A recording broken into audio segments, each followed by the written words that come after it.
Kali ini kita akan membedah obrolan seru antara legenda pasar saham, Om Bambang, dengan pengusaha modern Theo Derrick. Tujuannya apa? Sederhana, kita mau merangkum semuanya jadi sebuah pedoman praktis untuk bisa bertahan dan sukses di pasar modal zaman sekarang.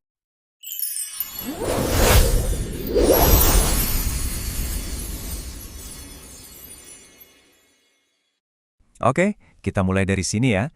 Dari awal aja, kita langsung lihat ada dua filosofi yang beda banget. Buat yang satu, saham itu penambah kekayaan. Buat yang lain, saham itu justru jadi pencipta kekayaan itu sendiri. Nah, ini pelajaran pertama yang krusial banget. Anda harus sadar dulu.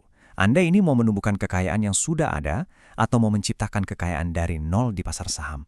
Buat Theo, yang mungkin ceritanya mirip sama banyak dari kita, mesin utama pencetak uangnya, ya dari karir dan bisnis. Pasar saham itu ibarat lahan subur tambahan, tempat dia memutarkan uang dingin yang udah susah payah dia kumpulkan. Tapi, beda cerita sama Om Bambang. Buat beliau, pasar saham itu bukan tambahan, tapi sumber utamanya. 99% kekayaannya lahir dari sana. Nah, pergeseran pola pikir dari penambah jadi pencipta ini nih kuncinya. Sebelum kita ngomongin strategi, penting banget buat kita paham dulu arena permainannya. Dan Om Bambang menegaskan, permainan di pasar saham sekarang udah berubah total. Coba diperhatiin ini, menarik banget. Dulu, orang sibuk bedah laporan keuangan, itu namanya analisis fundamental. Terus geser ke analisis teknikal, liatin grafik. Tapi hari ini, penggerak utamanya adalah rumor dan kecepatan arus informasi. Cepat-cepat dia dapat.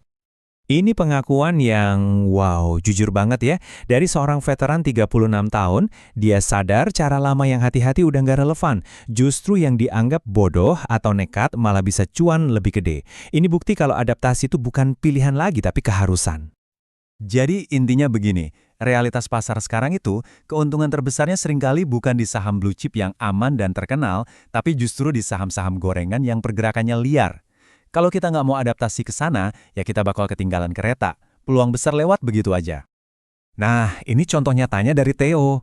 Keputusan terbaiknya adalah saat dia berani cut loss saham blue chipnya yang diem aja, terus pindahin modalnya ke saham yang lebih lincah.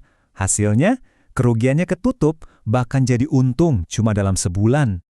Oke, kalau aturan lama udah nggak relevan, terus aturan main yang baru apa dong? Om Bambang menyederhanakannya jadi dua prinsip emas. Kelihatannya simpel, tapi ini kunci buat bertahan hidup. Ini dia, aturan pertama dan paling penting. Cintailah cut loss. Dengerin ya, ini bukan soal menyerah atau mengakui kekalahan. Sama sekali bukan. Ini soal menyelamatkan amunisi, alias modal Anda, biar besok masih bisa perang lagi. Nah, tabel ini nunjukin dengan jelas banget jebakan psikologis yang sering kita alami. Aneh ya, pas untung dikit, kita buru-buru jual, takut untungnya hilang. Tapi pas rugi besar, kita malah tahan terus, berharap ada keajaiban harganya balik lagi. Ini kebalik, dan ini berbahaya. Pikirin deh, biaya paling mahal dari menahan rugi itu bukan cuma nominalnya, tapi kesempatan yang hilang. Uang Anda nyangkut di kapal yang lagi bocor, sementara di luar sana banyak kapal cepat yang lagi berlayar ke pulau harta karun. Cut loss itu membebaskan modal Anda untuk pindah ke kapal yang lebih baik. Lanjut ke aturan emas kedua, biarkan keuntungan Anda berlari. Dan jujur, ini juga sama susahnya secara psikologis. Kalau Anda sudah berhasil menemukan saham jagoan, Anda harus punya mental baja untuk nggak buru-buru jual. Biarin dia tumbuh sebesar-besarnya. Coba deh, kita jujur sama diri sendiri. Pertanyaan ini mungkin agak nyelekit, tapi penting. Sering kan kita dengar, wah saham itu naik 100%, tapi pas kita cek, kita udah keburu jual pas untung 20%.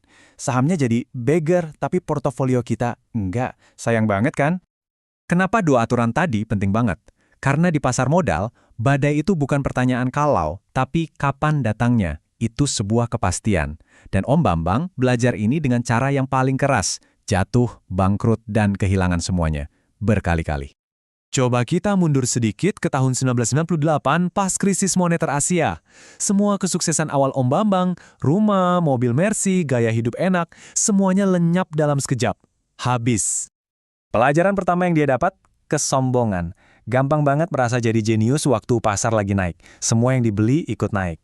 Tapi dia belajar, pasang naik itu mengangkat semua kapal. Nanti pas air surut, baru kelihatan siapa yang beneran bisa berenang dan siapa yang enggak.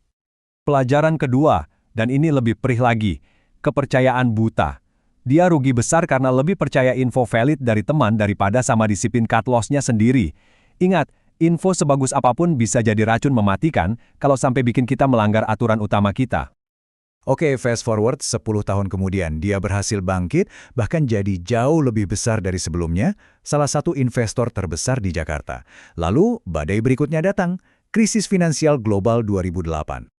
Nah, kali ini pelajarannya beda lagi. Ini bukan soal salah pilih saham, tapi soal seluruh sistemnya yang macet total. Dia belajar tentang resiko sistemik. Situasinya waktu itu, mau jual rugi pun nggak ada yang mau beli. Pasarnya beku.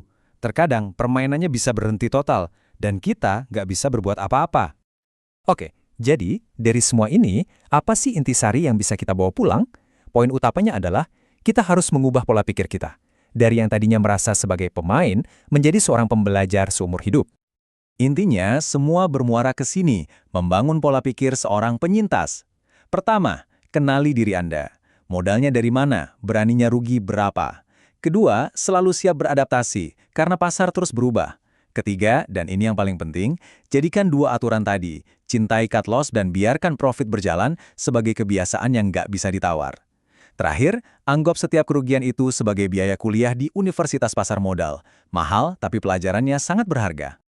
Dan sebagai penutup, ada satu kalimat pamungkas dari Om Bambang yang menurut saya kuat banget. Poinnya adalah, selama kita mau belajar dari kesalahan itu, kegagalan itu berubah nama jadi pengalaman. Setiap kejatuhan itu cuma jadi batu loncatan buat kita bangkit lagi, jadi lebih kuat, dan tentunya jadi lebih bijaksana dari sebelumnya.